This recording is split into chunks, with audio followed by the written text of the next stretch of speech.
hearty welcome to New England Authors with Kameel Nasr. I'm so happy that you can be with us to share in our discussion that we have with experts and the stories that they share. And today we have a wonderful expert, Dr. Walter Willett.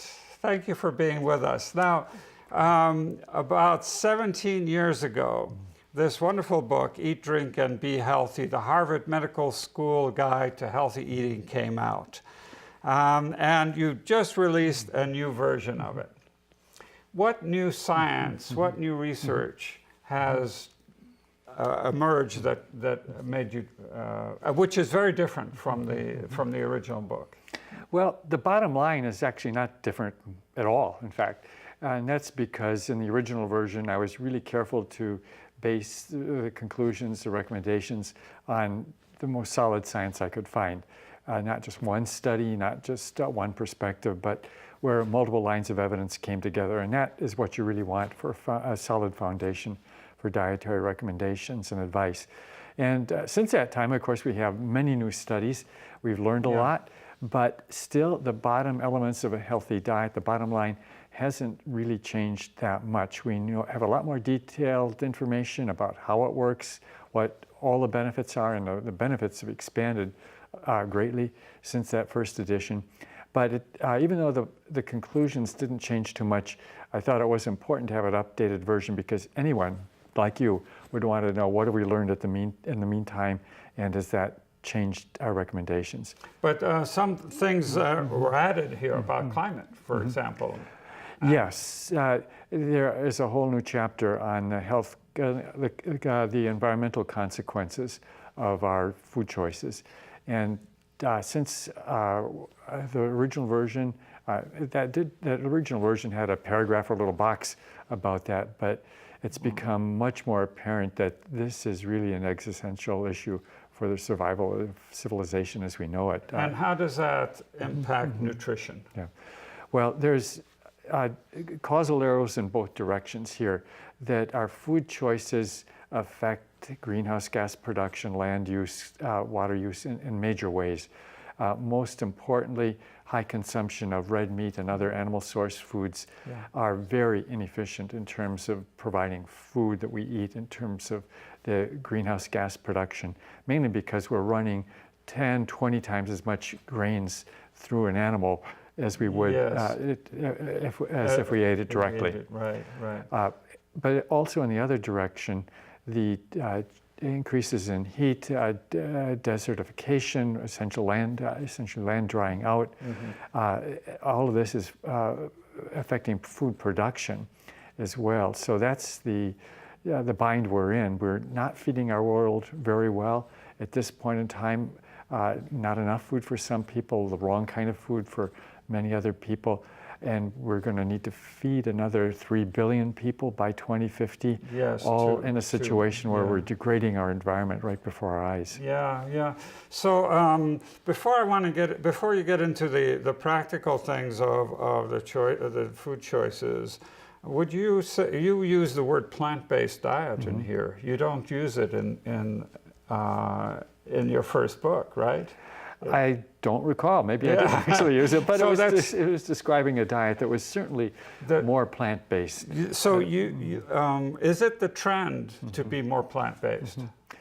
We are certainly seeing a lot of movement in that direction. Less red meat. Right. Red meat consumption has actually gone down about 40% since the early 1970s, although it had plateaued off with the sort of appearance of the Atkins diet and the paleo diet and some sort of fringy diets that are heavily animal-based, clearly not good for our health, not optimal for our health, and devastating for our planet. We just can't come close to feeding 10 billion people with that kind of diet.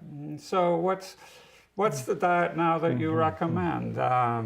Give us the overview, and then we'll cut to some of the points. Sure. Again, this hasn't changed the basic elements since 2000 in the first edition.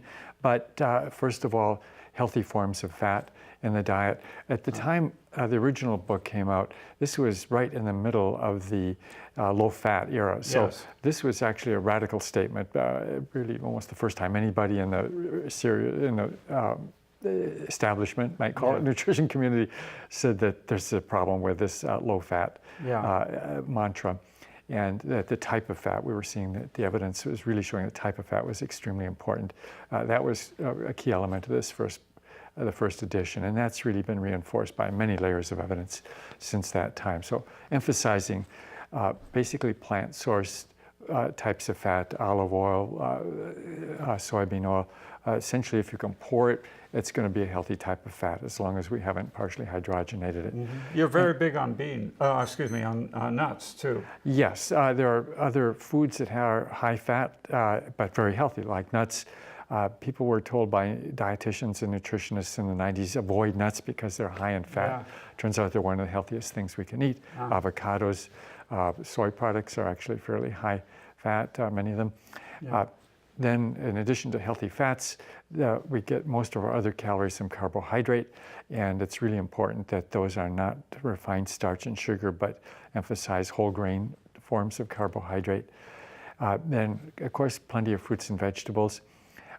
We're learning, we've had time to dig down in more detail and find that some fruits and vegetables are more healthy than others. So we're adding detail there. But Which ones? Well, particularly berries look like they're really healthy. Blueberries, strawberries, and fruit in the form of juice we're seeing is not so healthy, except for orange juice. Actually, there does seem to be a very interesting role for orange juice in moderation. 1 glass a day, I think, not more than that. And then moving on to other parts of the plate or pyramid, as you may wish, the major protein sources, which in the official USDA guide were lumped all together. Nuts and beans and fish and red meat and chicken were all tossed together. And it makes a huge difference in terms of our health and planetary health, which choices we make among that protein source group. Now you make a point that I'm going to add in there was some dairy in there as well, but in modest amounts, right? Yeah, so you make a point. You talk about all the foods, but one of your big points is that we eat too much, right? Obesity and you talk about body mass index and so on. Wouldn't the best diet, just to eat less? Yeah. Well, it's in principle, yes, and we do, in the end, we need to consume fewer calories, but it turns out it's just very difficult for people to lose weight and maintaining weight just by telling them to eat less. That doesn't work very well. In particular, hasn't worked, yes. It hasn't worked yet. And particularly when what they're eating is very often unhealthy calories that are not satisfying and leave us hungry again after 3 or 4 hours. So one of the points, one of the things we have learned is that the quality of the diet makes it, if it's really high quality, easier to control our weight in the long run than on a diet that's really high in sugar-sweetened beverages and refined starches, which really characterizes the diets of many people in the United States. Do you support trying to ban or tax beverages, sodas? Right. We're overdue to do that in Cambridge, aren't we? Yeah. That Berkeley, Philadelphia, quite a few other cities now have implemented soda taxes. Yes. And there are many justifications for doing that. One is that the health consequences are really serious from high consumption of sugar-sweetened beverages. You know, if you have one every once a week or something like that, it's not a big deal. But many people have soda daily.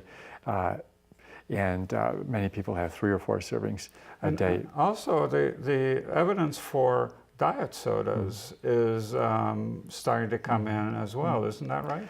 Well, that's a topic that's been of a lot of interest and controversial. But in the studies that have looked at this carefully, we don't see that diet soda has the same impact on weight gain and diabetes as does regular full sugar soda. So if people can switch if it's helpful to them to have diet soda instead of a regular soda, that's a step in the right direction. I make the analogy with a nicotine patch. It's not ideal, but it's a whole lot better than the real thing. Right. And one of the limitations of the diet sodas is that it leaves us conditioned to this high level of sweetness, and thereby the potential, and this hasn't been documented yet in research, it hasn't been studied adequately. If we still expect that everything is super sweet, that means it's going to be hard to appreciate the fresh sweetness of a fresh carrot or a nice crispy apple. Yeah. That won't be on the same level of sweetness as your diet soda. So let me ask you, we're talking with Dr. Walter Willett. The book is Eat, Drink, and Be Healthy. And this is the new revised edition and updated, and it's got a lot of new things in it. I think it's even thicker than the older one. It is thicker. I tried to cut out as much as I had, but like Americans, it got fatter. So, okay, let's start with some of the practical things. Eggs. Yeah. Where do you stand? Right. Eggs are sort of in the middle of the spectrum from being really unhealthy to being the very best choice, that they're going to be better than having like a bagel with jam on it, which is a lot of high glycemic carbohydrate, but not really as good as whole grains and nuts and fruit in the morning, like oatmeal and nuts and fruit on it, maybe with a little bit of yogurt. So eggs are sort of in the middle of that spectrum. Mm. And particularly if someone has diabetes, we do see increased risks of heart disease with higher egg consumption. So if you really like them, have them in moderation, but think of this really optimally healthy breakfast as an alternative. So the diabetes is one of the things that's really increasing right now. And what do you attribute that to? Just unhealthy eating? Well, yes, diabetes has skyrocketed manyfold, about sixfold since I started working in this area, just right before my eyes, back in from the 1970s. And that's really serious because the consequences are major, and also diabetes is being diagnosed in adolescents and young adults, and that's really, it will shorten their life substantially. Mm-hmm. The major factor driving that is that we're fatter than we were before as a country, a lot fatter. That prevalence of obesity has gone up at least threefold in both children and adults. Yeah. We thought a few years ago that was starting to plateau and go down, but the latest data show it's continuing to rise.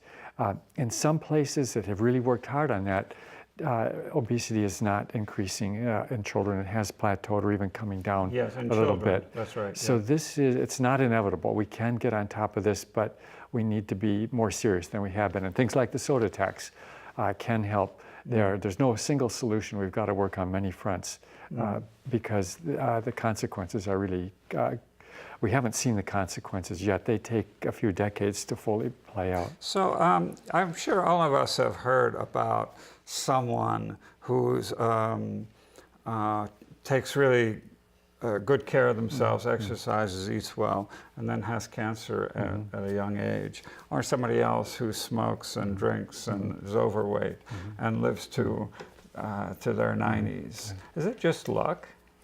Well, there is probably some role of chance in this, and there's no guarantee that eating a healthy diet and being physically active is going to make it 100% sure that you're going to live to 100 and be dancing and playing and skiing at that age. But you want to, I think most people would like to put the odds in their favor. Yes. And so it's not 100% guaranteed, but we are confident that this will, eating a healthy diet, not smoking, being physically active, will greatly favor your odds of being well at age 70 or 80.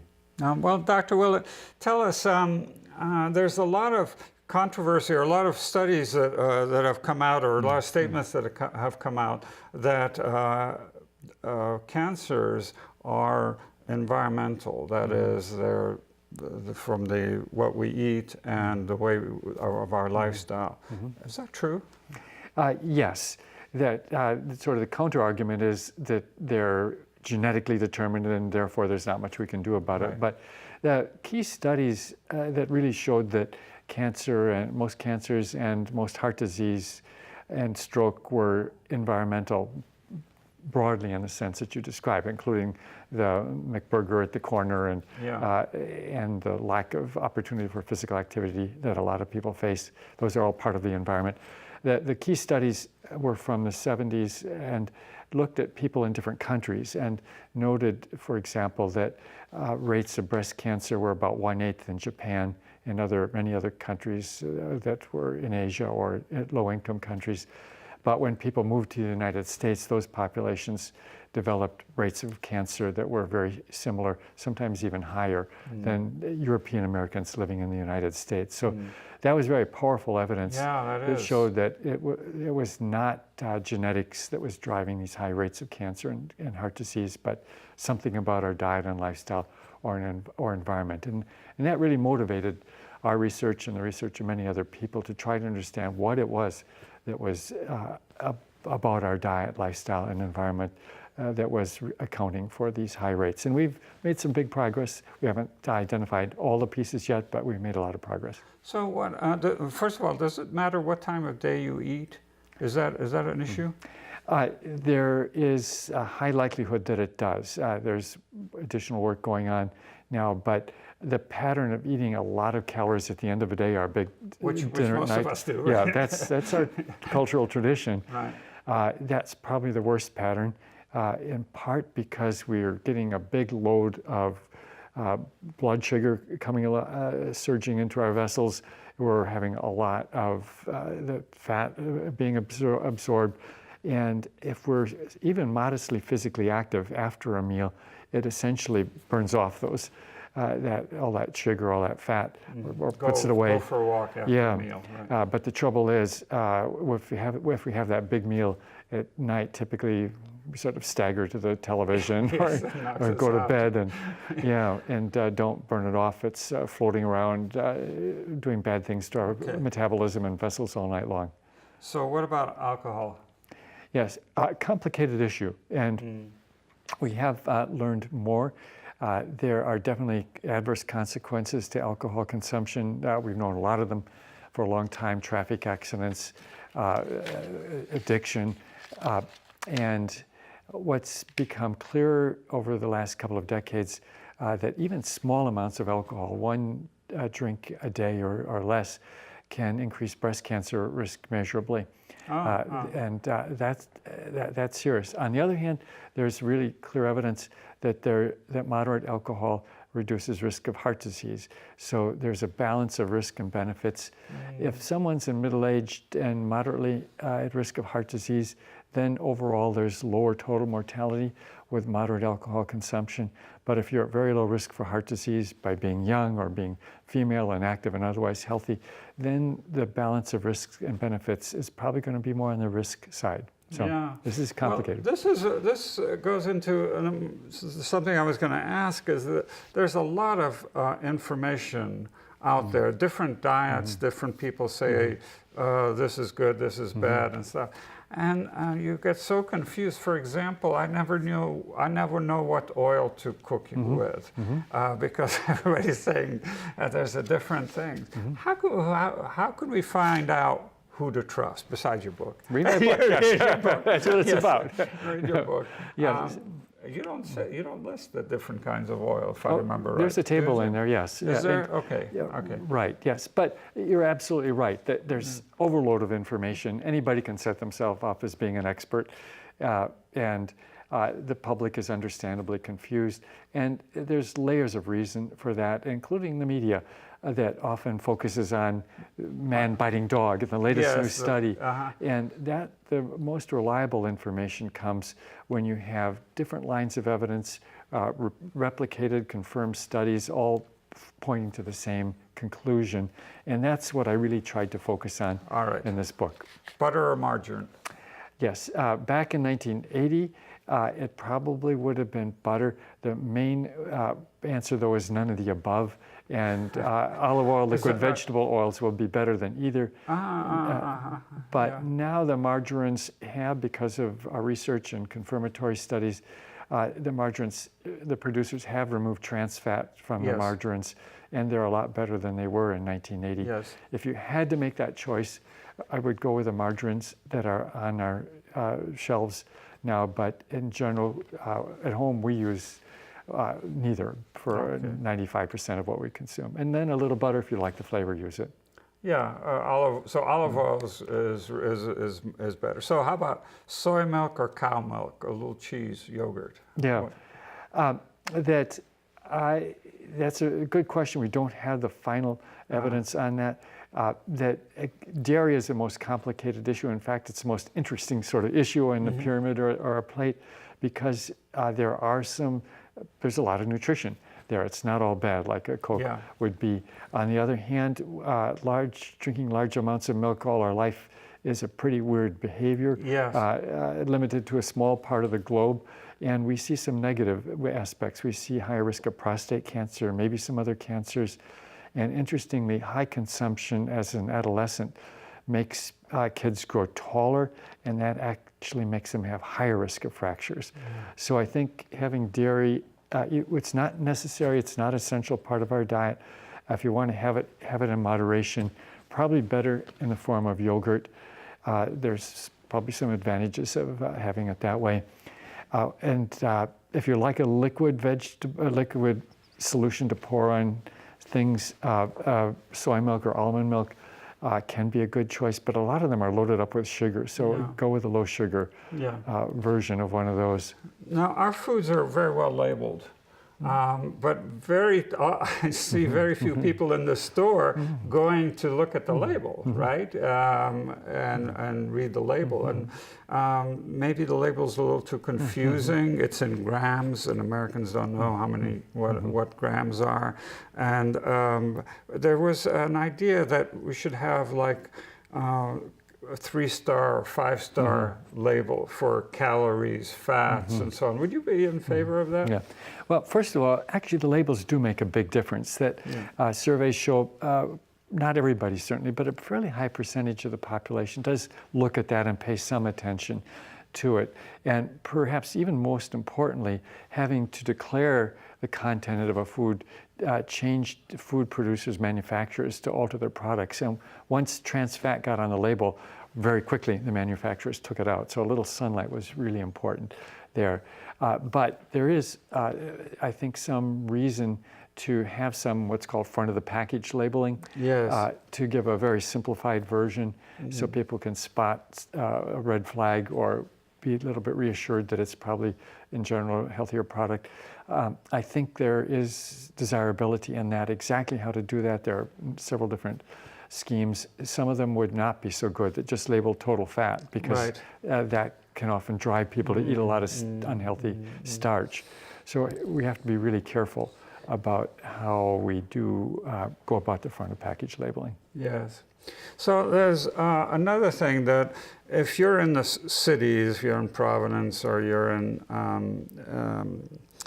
Boston area, Portland, you can have a wide variety of things. If you're out in the country, a lot of times you're limited to choice. There isn't any healthy alternative. I've walked out of more than one restaurant because there wasn't anything vegetarian. Is there a way that, this is kind of a societal issue as well, is there a way that the Harvard School of Public Health or whatever is dealing with this or trying to handle this? Well, as a school, we're not out there to put up grocery stores and food deserts.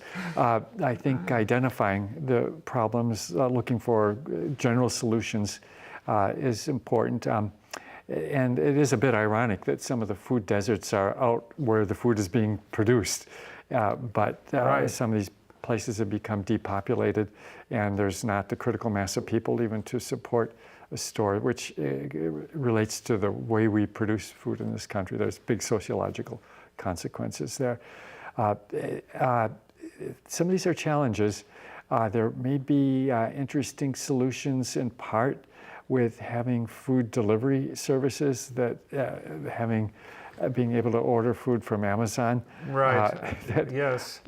Maybe not your ideal situation, but transportation and availability is an issue. Hopefully, There might be ways for encouragement, support for people to produce more of their food, ironically, in the middle of farms where there's just vast monocultures of maize. There's a potential for producing more food there. So there's no simple solution to that. Yeah, but someone who would read your book would be already interested in their health. I'm thinking about other people who have diabetes. How do we reach them?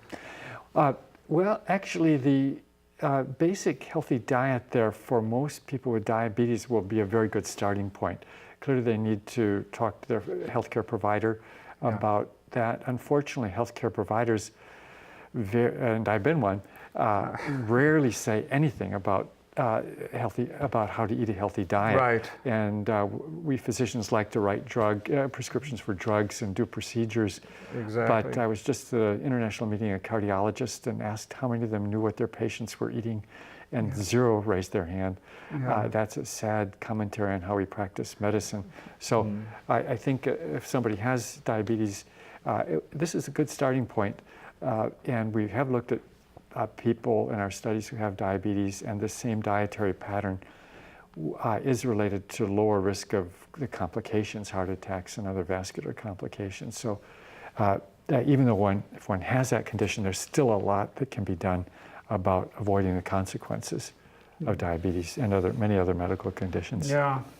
Well, thank you so much for being with us. And I could go on. In fact, I have a whole list of questions too, but we're out of time. Dr. Willett, the book is Eat, Drink, and Be Healthy. It's been updated recently, and so good to have you on the show.